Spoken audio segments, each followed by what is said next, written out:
Hello, Andrea. So let's go. I'm going to look. It's actually really good. I'm going to compare my swing to your swing, and then I want to compare your swing to Paul's swing. And I'm saying swing even though I know you're doing the snatch. But where your improvements can come here primarily is swing mechanics. There's a couple things on the flip that we're going to work on too, but just want to go through your takeoff. So first thing I want you to notice is just the angle of the bell, okay, and the hands and just this setup. So if I look at just this angle here, I want to have this bell tilted. So as you begin your movement, this is you beginning your swing. Your hips are going back, right? And if you actually look at your wrist, it breaks on the bell. So at first it's not so bad, but because this bell is vertical, and then now this is a slacked position. So you don't have tension here, but your hips are moving backwards. So as soon as you get tension on the bell, which is right here, it's right about there, okay, this is where you should be starting. So watch mine. Here's mine. I've got that bell's already tilted. Now I'm creating tension. You can see that weight distribution come. The bell's starting to come back now. So now what can happen is I can get a very clear path with my hike backwards. And yes, frame rate is going to play a little bit of a play here. But one of the things is that you see how it goes blurry? We're about the same frame rate. It's not necessarily a better camera. What that means is because you are moving much faster here, okay, and here than you are here. And what we want is to try and have all three of these dots sort of moving together. So your head, hands, and hips all move at the same time. So I clear this out here, and I show you on this side. So watch my head, my hips, okay, and my hands. As I begin to travel backwards, okay, and create that tension, they're all moving together. Now that bell comes back, and I'm beginning my forwards because this is a swing. But what I want to show is just that initial pull. Okay, everything is moving together. Everything is moving together versus partly the hips, partly the shoulders, partly the arms. Okay, next thing, back. So I want to look at the angle of your back, right? Right here, there's a couple things actually. The neck, all right, and the spine itself down at the bottom here. So when you go to initiate your swing, you need to have all of that organized. Right off the bat, look at the angle of your neck, and also look at how high your hips are relative to where your neck is. So it's almost at a point here where your hips are higher than your head. When you get set up, your hips need to be well below that. All right, so first, I think this setup is going to solve a lot of problems because you are leaking energy. You are not making good use of tension. So this setup right off the bat is something that you can improve upon, and this is exclusive from the snatch, right? So, okay, so now we start moving. Now, what happens here is you are standing up. You've got your swing a little bit because I really think it's all your setup that can fix this. Because if you get a better setup, you're going to have a better hike. My tools. Okay, you're going to have a better hike. All right, and you're going to have better distribution of weight between your hips, knees, so that when you do finally get into your snatch, you're going to have a lot of power. Now, the next part of this is you do what's called a little hitch. And the hitch is going to be seen, you're going to see this in the knees first. So what you do is you drive your knees forward first, and then everything follows. Now, partly there's a couple issues here with this. This is the first thing that I want you to look at, but and I know this is a swing. It's not a snatch, but it's the same mechanics. Now watch what happens. The bell, it's in the apex here at the back. So right there, this is when the bell starts to come forwards. So that bell comes forwards, and I just want you to have a look at your knees here, and you're driving forward. Now, right here, the bell is between the legs, and you have shut off your hips and your knees. You are now using exclusively that shoulder. Okay, so that shoulder is now taking up all of the slack. If you watch on the left side here, watch what happens. The knee stays almost in the exact same position, but what I'm doing on this is let me get to my other tool,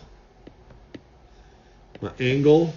Okay, my knee Okay, my knee angle is what is going to change. So as I start to extend, all right, you can see how that knee angle, now I'm getting straighter, all right, but what is not happening is my knees aren't traveling forwards.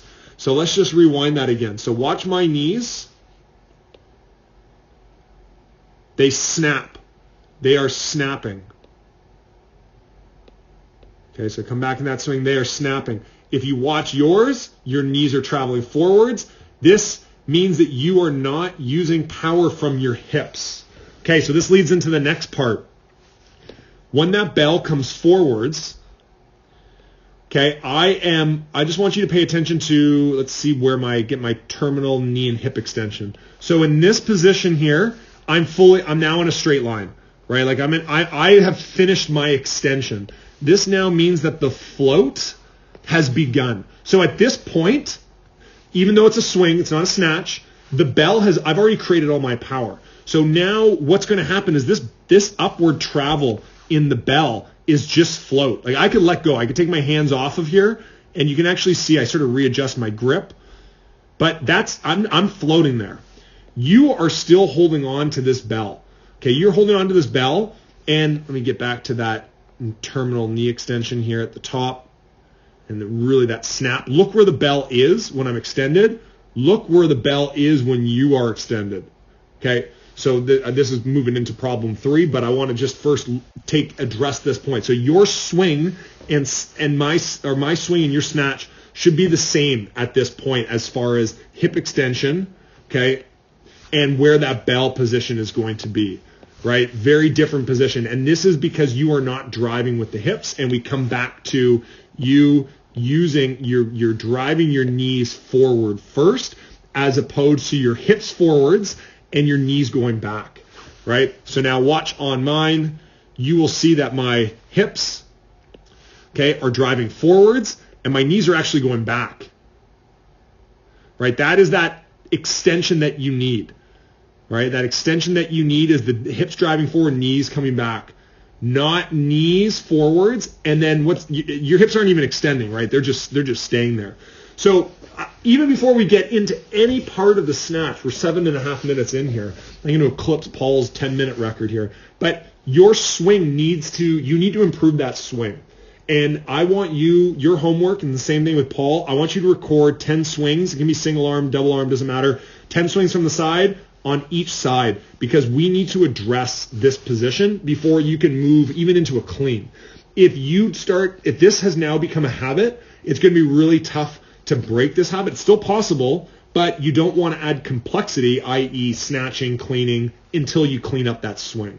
So now let's get to the snatch part now. So we go now through your swing. Okay, you don't have any power from the hips, which means that you are now taking over through the upper body and the shoulders. And where this becomes apparent, let me see if I can bring this down here, is where you flip and finish. So I think that's the top there. Okay, this flip and finish is pretty good. There's a couple of them, and I think a lot of this stems from the inconsistency in your hips and not getting enough power. Like, this is good. You're in a good position right here. This is a really good position to swing. Now, when you come forwards, see how I know I'm beating a dead horse here, but you have just given up on that hip extension, right? You've given up on that hip and knee extension. You got to straighten out before you continue up. But let's go on to the actual snatch.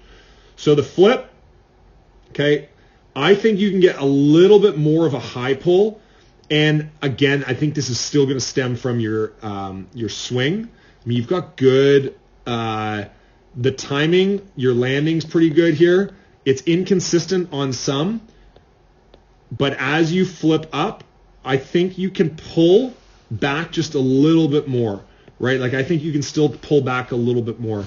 I focus so much on the swing, and I think that should be the focus right now. I'd be more concerned about your hips, but I think you can get that high pull back a little bit more. And other than that, I mean, it's pretty good. You're coming down in a good position here. So you're rotating your pinky inwards, which is what I want to see. Yeah, and then you're flipping. It's pretty. If Paul's watching this, Paul, you can also see how you know what I'm going to say next. It's not quite as exaggerated as yours, but Andrea, this is going to be the last part here. So that bell is now under tension. Okay, so this bell is now under tension. What that means is it is now pulling you forwards, right? But what I want before the bell is under tension is a straight line. So let's come back over to my swing here. So right here, that's the apex of the swing. It's coming back down now. Now pay attention to my positioning here at the top. Watch how low that bell gets. There it is. You can see the knee break. Okay, you can see that knee begin to break here. And that bell in this position, okay, and no knee break. So what has to happen here? See, you right off the bat, you're bending. You're bending. You need to be a little bit later with that. And later meaning take a little bit longer before you bend your knees and your hips. Again, this is a swing mechanic, and if you send me your swing video, I'll be able to help you there. Let's just, putting that down, that bell should be out here, right? And your hips should be back here a little bit more. So let me see if I have enough swings here where I put it down. Yeah, there it is. So watch my swing. As I put the swing down, I sit the hips back, and it almost looks like if I put it in reverse, it's almost like I'm taking off, right? See how I sit back down? Look at my straight back, straight neck. Look at your position. Okay, all of these things add up, right? And it all starts with the swing. It starts with the swing, it finishes with the swing. Send me a video of the swing, both of you. I'm getting after the next one. Have a good day.